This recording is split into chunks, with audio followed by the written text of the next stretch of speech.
They say stories are meant to be shared, passed down, remembered, repeated, until time itself forgets how they begin. But what happens when the storyteller has no one left to listen? I speak now from a place where time holds no meaning, no sunrise, no echo, no end. Just me and the weight of every tale I've ever told. A void, silent, infinite, and patient. I don't know how long I've been here. Years, centuries, maybe it's only been a breath. But still, I spoke. I kept speaking, and now, you're here. I felt the shift the moment you arrived, like a ripple in still water. You're not the first voice I hoped for, but you're the first that's real. So welcome. You don't have to say anything yet. I know the disorientation, the silence pressing on your bones. But when you're ready, I'll tell you how I got here, and hopefully, if you're willing, you'll tell me how you got here. Because stories, they're not just meant to be shared, but they're how we survive. Ascent is not going off to a good start.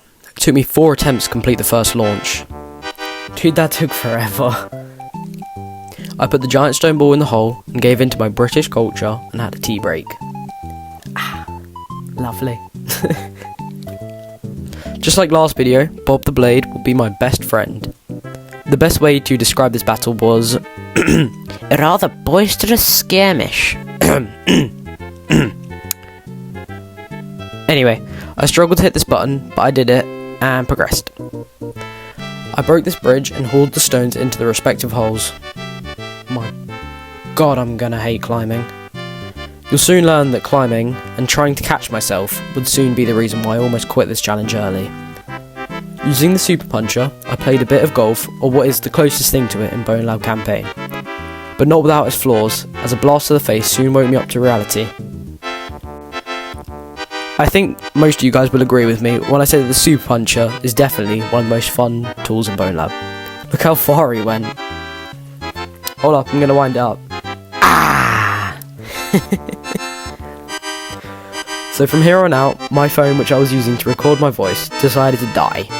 So unfortunately, we will not have live voice reactions for the rest of this video. Rope. Soon to be my #1 enemy. It would take me countless attempts to climb this rope, but I kept on failing time and time again. It was visible that I was frustrated. I even looked for an alternative route, but all it did was knock me down further. I did it. A wave of happiness flooded my head as I pulled myself up to continue. Just look at that celebration. Determination surged through my veins. Nothing could stop me. I sat down and had a drink with a passed out skeleton, sent a gnoll flying, painfully completed this puzzle, and I mean painfully. I punched my light. The way that I punched this void gnoll was just so cartoonish and I love it. More climbing. Pause. Let's analyse my options. I could try A. Try and swing from the ropes, but we've all seen how that turned out. B. Try the monkey bars, but run the risk of not jumping high enough and plunging straight into the acid. Or C. Do a one-hand switch climb across this beam, where one slip up and I was acid stew. After running through my options, I went from the beam close to the acid. One slip up and I would have to restart this entire challenge. A heavy burden to carry on my shoulders, but not heavy enough. An extremely close call almost ended this challenge, but I kept going and I finally made it. A void gnoll trying to ruin my victory, but I would not let him. This was an epic moment for me. I crawled into this little vent and navigated my way through whilst beating up a crablet on the way. You okay, crablet? I met this silly little guy who definitely gave himself brain damage from that first jump. I didn't want to kill him, but alas, I had to. After completely overshooting this and almost falling into the endless void, I picked up this battery and unleashed my inner LeBron. This shot was actually crazy. You could see how excited I was. I did a Superman jump across the void and threw this gnoll into an endless flight. I actually got crazy lucky because without this box flying into me to change my momentum, I would have been stuck in the void.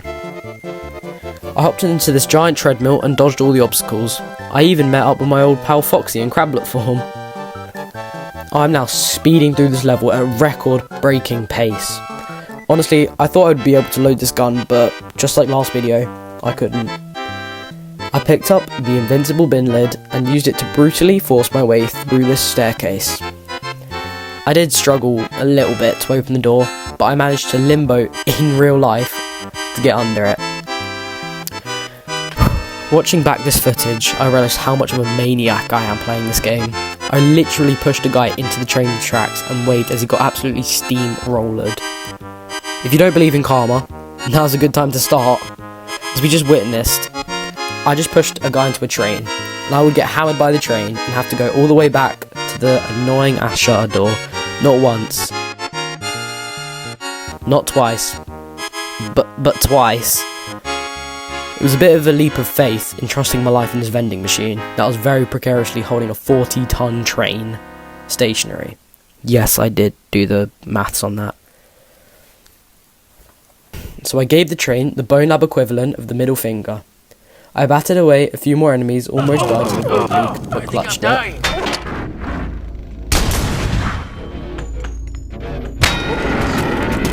And used a pickaxe to beat a few more enemies and finished the level.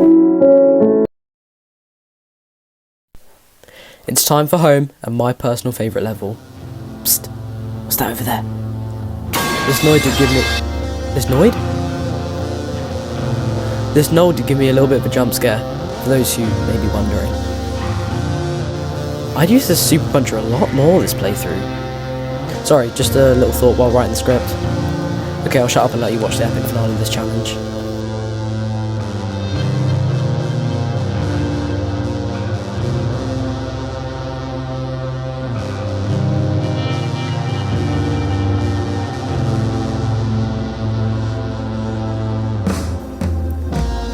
Okay, but I do have to commentate to explain what's happening here. I was really feeling music, and I was pretending that I was a conductor.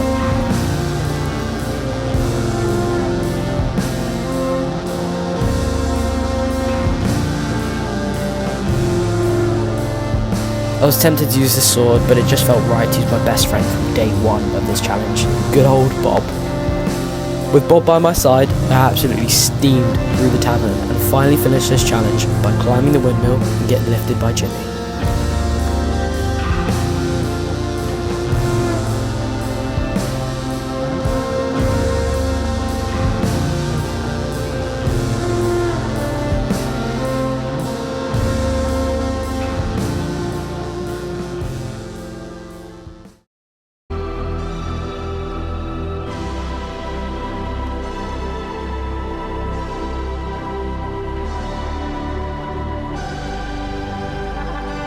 I gave his car a little push, hopped in, and listened to the absolute banger that is Don't Fence Me In.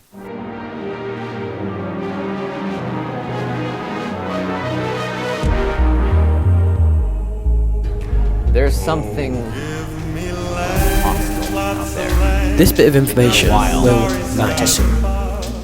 Too soon. You know the saying, curiosity killed the cat? Well, curiosity doesn't just kill, it lures, it taunts, and for those who chase after it blindly, it doesn't stop at killing, it erases. So here I am, one step further, and there's no turning.